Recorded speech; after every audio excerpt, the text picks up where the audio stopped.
Any other undefeated people we can think about? Maybe Floyd Mayweather. Is he in that list? He's in the list, but I've got a better list. You have to check this out. Apparently, Herb Elliott is an Australian living treasure. And wow. there's no, a not link. apparently. He is officially. Yeah, that's what I'm saying. You don't have to say apparently. Sorry. Here you go. Check this out.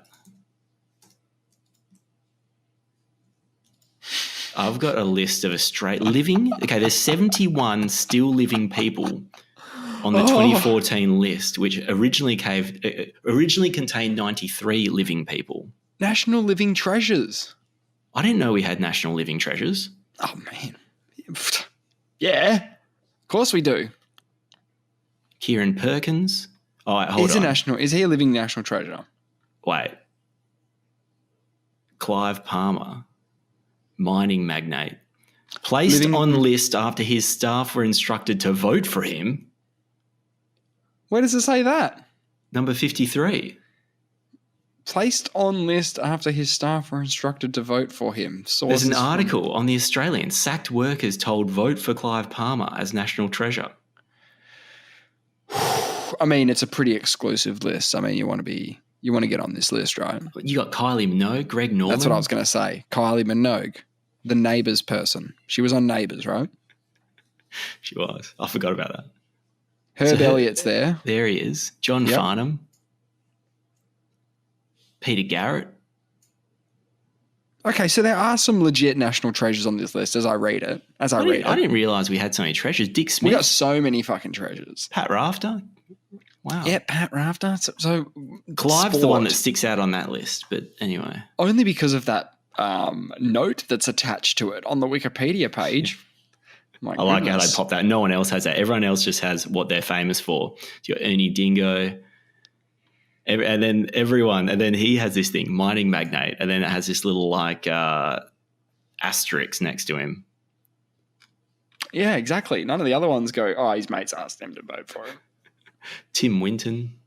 Yep. And then there's the deceased. So they were on the list, but they're not living anymore. They get taken off the list because you're no longer living. You've lost that quality of life.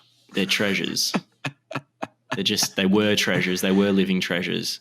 And then at the bottom, you've got removed while living. Oh, no. Who? Rolf Harris, removed 2014, which makes a lot of sense. You can't have living treasures who were convicted of 12 counts of indecent assault.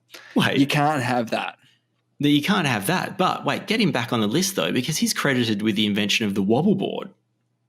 That is true, but he's also a sexual deviant. The sexual deviant thing. Predator. Yeah. So it doesn't matter if you invent the wiggle board or whatever it was. A wobble board. They're really good for your ankles and your proprioception. Western Australian. If anything, it's more of a betrayal. Oh, and then this Marcus Enfield. Right. Who's that?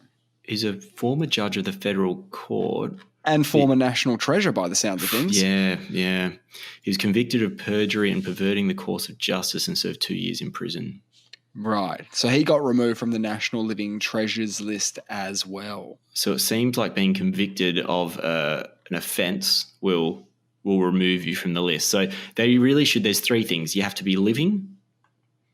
Yep. You have to be a treasure. And yes. you have to have not gone to prison.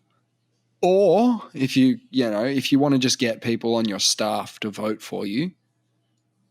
So I did click on that link. It was like sacked workers of Clive Palmer told to vote for him in the National Treasure. I don't know, whatever they do. A poll of some description.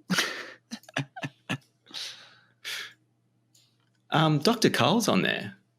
Okay. No, living treasure, makes sense. Yeah, he's fantastic. That makes sense. Yeah, he's how do you treasure. become that big? Like, do you reckon we'll ever be living treasures? I don't think so. No, we might be treasures. Maybe